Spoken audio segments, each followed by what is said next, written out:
Assalamualaikum dan salam sejahtera. Alhamdulillah kita dipanjangkan usia sehari lagi untuk bertemu hari ini, hari Selasa, 4 hari bulan November. Semalam saya nak buat live ni semalam tapi tak sempat takut basi pula nanti. Saya dan pasukan saya hari ni lepas live ni terpaksa ke IPD Putrajaya petang ni untuk diambil keterangan berikutan satu aduan polis yang telah dibuat oleh Ketua Pengarah JKM mengenai kritikan keras kami terhadap JKM beberapa minggu lepas. Kritikan yang kami buat terhadap JKM tu berdasarkan pengalaman buruk kami sebagai NGO berurusan dengan kaunter JKM dan juga beratus-ratus mungkin beribu-ribu lagi aduan orang ramai yang disampaikan melalui kami. Jadi bukan nak buat cerita, memang aduan orang ramai. Jadi rata-rata aduan yang diterima tu adalah tentang sikap tidak profesional pekerja-pekerja front office, kaunter JKM tu. Jadi dalam masa 2 minggu lepas ni, memang isu ni hangatlah diperkatakan oleh orang ramai tentang sikap staff front end JKM ni. Jadi korang patut memperbaikilah mutu perkhidmatan korang. Ini nak berperang dengan kita pula. Jadi saya minta tuan-tuan doakan kami supaya semua urusan dengan pihak IPD Putrajaya berjalan dengan lancar hari ini. Jadi topik yang saya nak bincangkan hari ini adalah tentang rundingan perdagangan di antara China dan USA yang berlangsung di Busan baru-baru ni oleh Donald Pundek Trump ni, Scott Bassett dan juga beberapa orang pegawai tertinggi Amerika, sementara China pula diwakili oleh Presiden Xi Jinping dengan Perdana Menteri dia. Jadi barang diingat pertemuan di antara Trump dengan Xi Jinping ni adalah sempena persidangan APEC di Busan dan pertemuan dengan Presiden Xi ni adalah atas permintaan Presiden Trump. Dia yang macam tolonglah teko, kasih jual itu hari lah. Nampaknya dia yang nak melutut dan minta tolong Xi Jinping lah. Kalau tak dia tak perlukan Xi Jinping, dah tentu dia tunggu Xi Jinping datang menghadap dia lah dekat Washington. Yang dia tak berani besar kepala hanya kepada Presiden Putin dengan Presiden Rusia saja. Presiden Putin dengan Presiden Xi Jinping saja daripada China. Jadi ketua-ketua negara yang lain macam India, United Kingdom, Perancis, Canada, Jerman dan negara-negara European Union yang lain, semuanya dia panggil menghadap dengan dia dekat Rumah Putih. Presiden Ukraine Zelensky tu pun dah 2-3 kali pergi menghadap Trump dan pernah diplomatic embarrassment lah. Jadi raja-raja Arab pun pergi menghadap dia. Cuma bila ada pelaburan beratus-ratus bilion dolar nak letak dekat Amerika ni, raja-raja Arab bengong ni, barulah dia pergi ke negara Arab. Dia melawat Saudi Arabia dapat 500 bilion, dah pergi Qatar dapat beratus-ratus bilion, pergi UAE dapat beratus-ratus bilion. Kalau tak ada beratus-ratus bilion tu memang tak lah dia datang. Sebab tu dia lawat Arab Saudi, UAE dan Qatar. Malaysia pun dia datang dapat 1 bilion. Sebab setiap negara Arab tu layu beratus-ratus bilion investment pada Amerika. Bodoh piang betul. Tak berapa lama lepas tu, tak sampai 6 bulan, berapa bulan saja Qatar kena kencing. Kena serang dengan Israel, Amerika bawa tak tahu.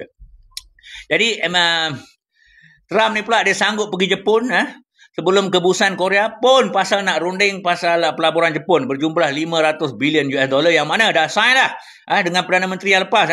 Tapi bila Jepun ditukar Perdana Menteri, dapat Perdana Menteri baru beberapa minggu lepas, PM baru tu kata dia nak review perjanjian pelaburan tu. Berat sebelah dia kata. Macam Malaysia juga. Ya? Join.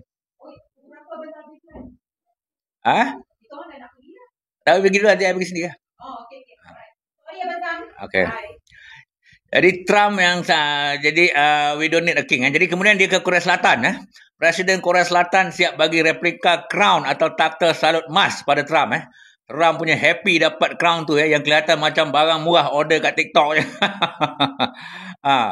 Walhal ni rakyat Amerika sentiasa troll Trump. We don't need a king. Dan Korea Utara Perli dia bagi crown. Kau nak sangat crown, nak jangan jadi king, dia bagi crown. Nampak macam emas murah beli kat TikTok. Ni dia gambar tu.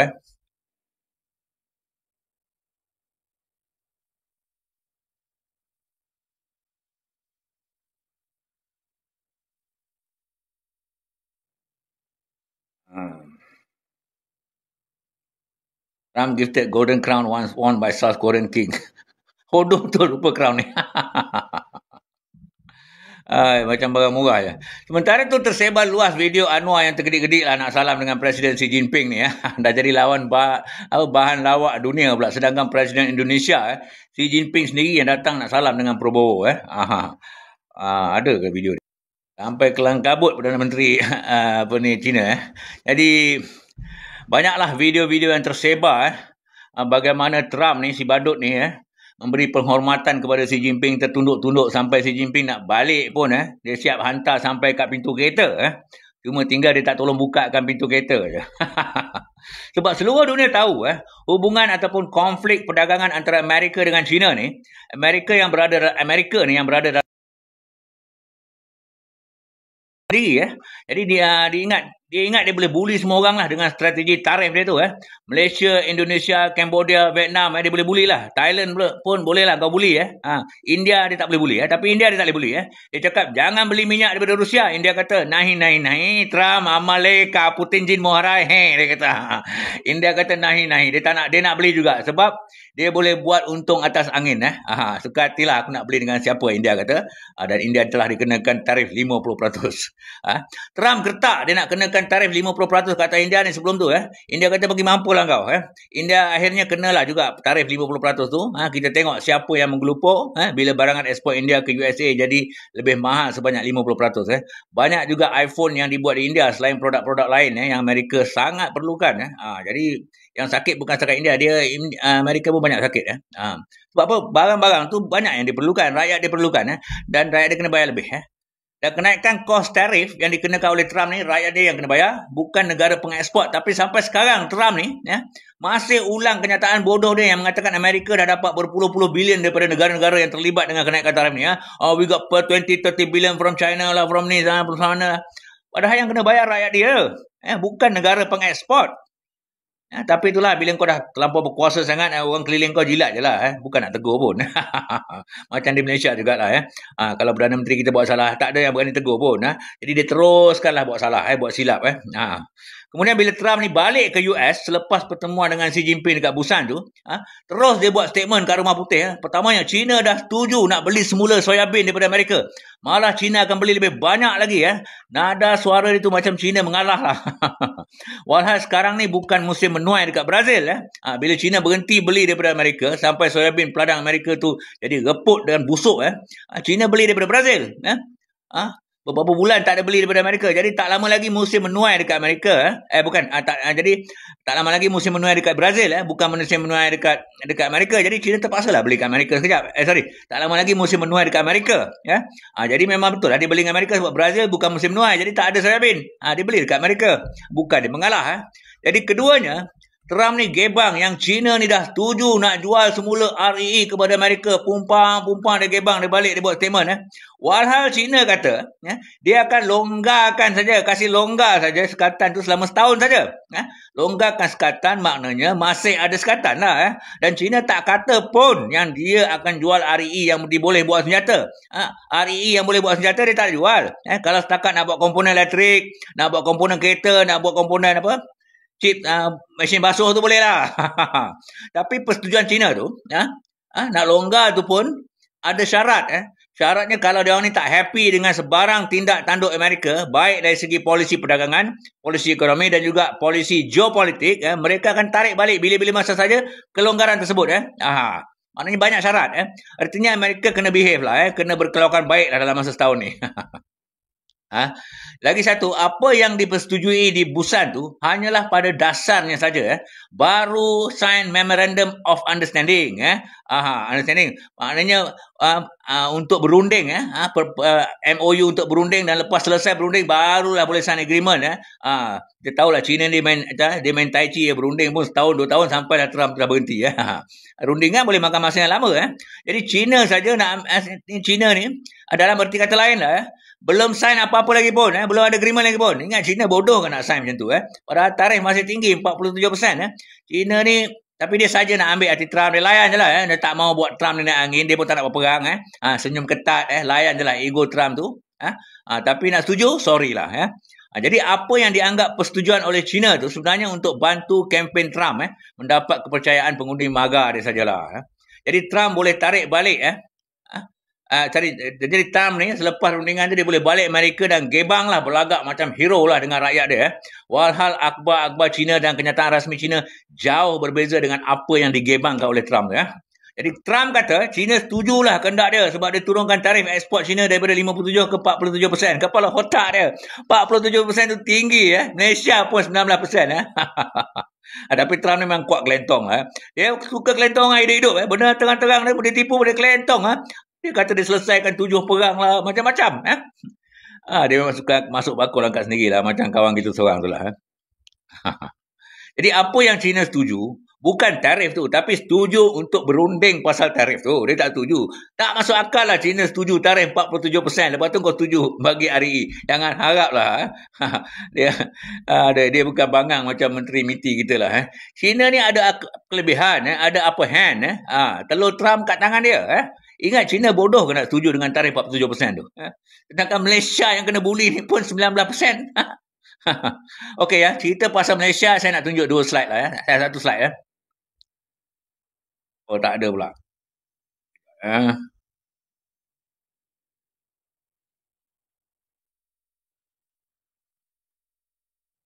Ni dia.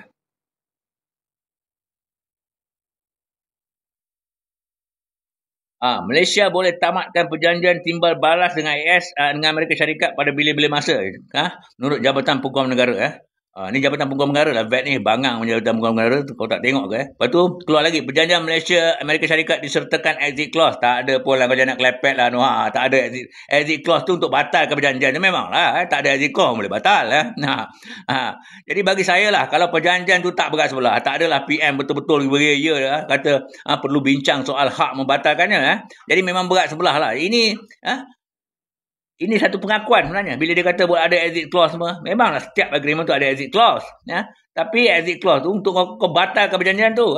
Bukan ni. Tapi sekarang ni. Selagi perjanjian tu kau tak batalkan. Segala dalam tu semua kena buat. Mula kena ikut cakap Amerika. Artikel 7.5 perjanjian tu kata. Perjanjian tu hanya boleh dibatalkan selepas 180 hari. 6 bulan babe. Dan di tangan-tangan ni sekurang-kurangnya nak review. Kita kena sekurang-kurangnya nak review pun kena tunggu 6 bulan. Tak macam Jepun. Tukar Perdana Menteri tu review. Dan nak tarik diri bukannya mudah. Macam-macam kau kena denda lah. Macam dululah. Bila PH 1.0 ni. Nak batalkan kontrak buat ECRL apa dengan China ni. Kau kena bayar. 300 juta badan. Lepas tu batalkan buat HSR ni kena bayar dengan Singapura. Kata kebangang tu. Jadi ada yang tanya soalan pasal Senat Amerika. Senat Amerika ni telah membatalkan tarif Trump tu terhadap 100 negara. Jadi bila Senat Amerika membatalkan tarif Trump tu, jadi terbatal ke tarif ke atas Malaysia ni? Jawapannya setakat ni tak terbatal. Sebab Dewan Senat ni memerlukan 2/3 undi untuk membatalkan kuasa veto Amerika dalam isu ni.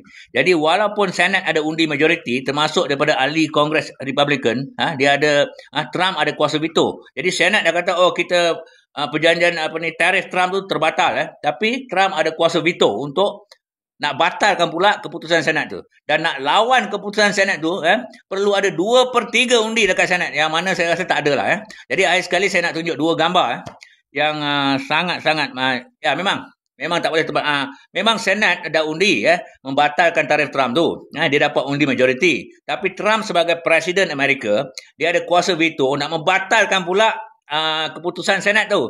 Dan untuk membatalkan veto Trump tu, Senat kena ada undi 2/3 majoriti. Yang mana sekarang ni pasal cadangan tu untuk membatalkan tarif tu dibuat oleh Parti Demokrat dan ada hanya beberapa orang sajalah daripada Parti Republikan yang sokong. Tak cukup 2/3, jauh lagi. Jadi untuk membatalkan lepas ni Trump garantilah dia akan guna kuasa veto dia untuk membatalkan keputusan Senat tu. Dan untuk Senat nak batalkan balik veto Trump tu, dia kena ada undi 2/3 daripada anggota Kongres, anggota Senat, ahli Kongres. Dan sebelum berakhir saya nak tunjuk 2 gambar yang sangat-sangat mengganggu fikiran saya.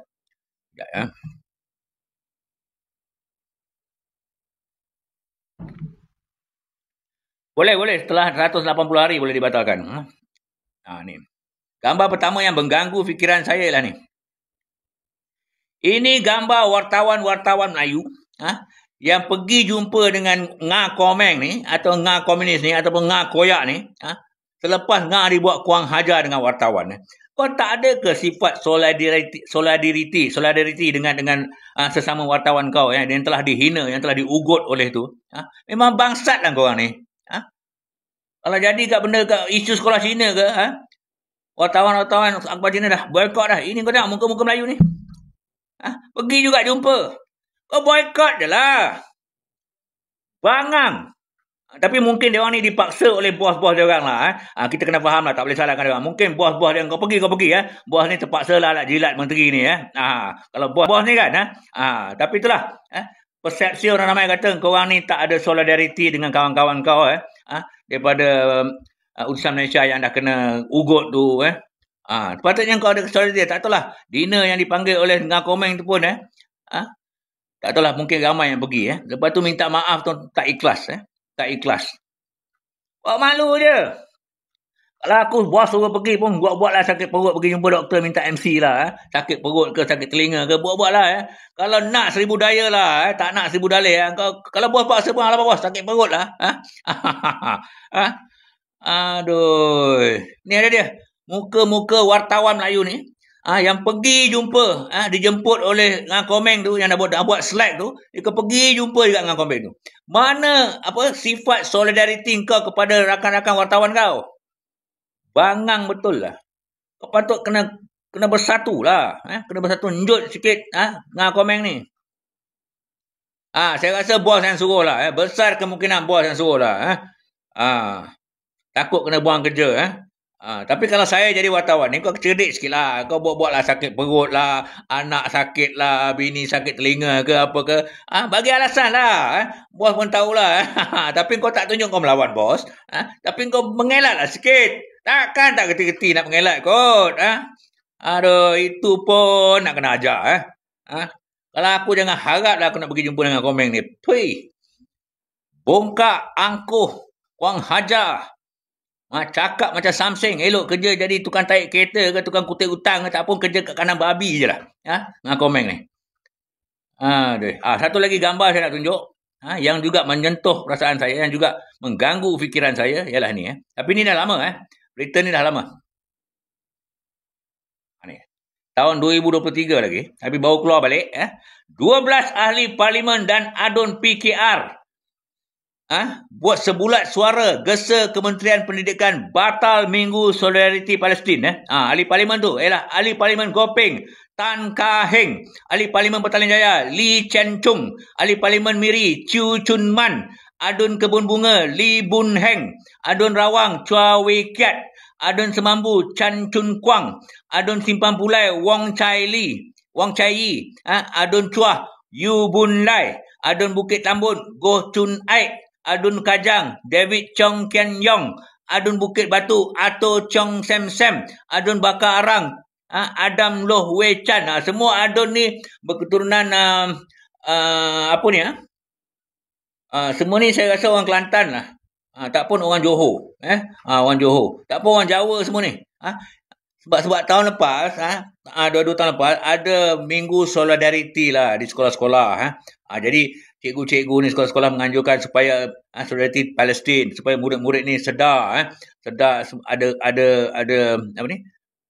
awareness lah pasal apa kekejaman Israel yang berlaku di Palestin ni.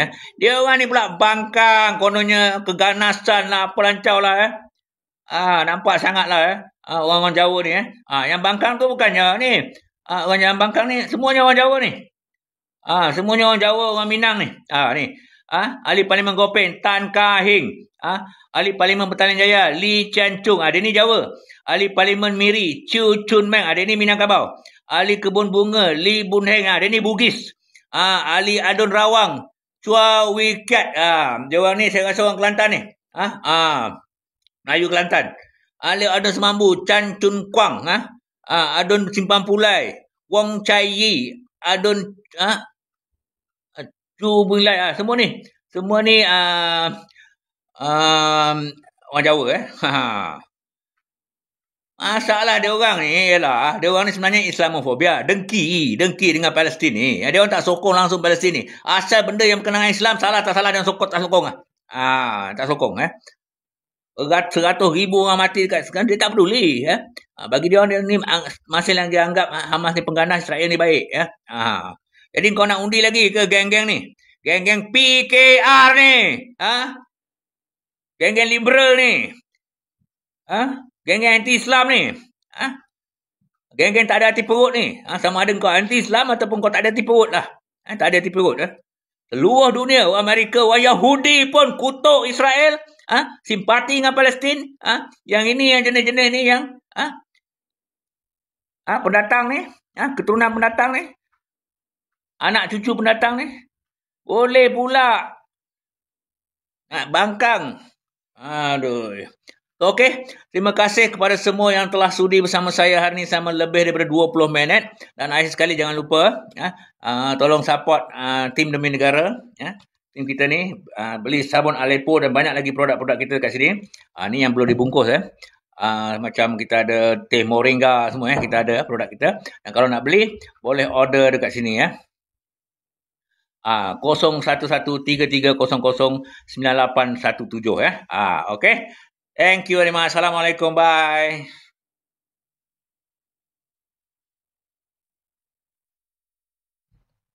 Ya betul. PIU 16 kita kasih ajar. Kita jangan lupa. Semua juburian liberal. Betul? Terima kasih. Assalamualaikum. Bye. Jangan. Kita kena ingat. Dan lagi satu. Kita kena teruskan usaha kita, desak kerajaan ni, desak ahli parlimen ni supaya menggubal undang-undang baru, kenakan hukuman yang sekeras-kerasnya kepada orang mabuk bawa kereta dan juga orang mabuk langgar orang. Tak boleh lagi penjara 2-3 tahun tak ada. Penjara dan denda, kedua-duanya sekali. Bukan atau kedua-duanya sekali. Penjara dan denda. Kalau kau bawa aja ni mabuk kurang-kurang 10 tahun, lampas lesen, denda sekali. Sebab kalau tak denda, menghabiskan duit je letak dalam penjara. Kerajaan yang kena bagi dia makan. Kau denda sekali. Duit denda tu, berpuluh-puluh ribu tu kau boleh guna untuk operasi. Seminggu 3 kali tangkap orang mabuk ni. Memang celaka betul. Langgar orang mati. Bangsat. Okey, dan panduan-panduan dalam penjara ni, kalau dia masuk penjara, kau kitai lagi. Okey, Assalamualaikum. Bye.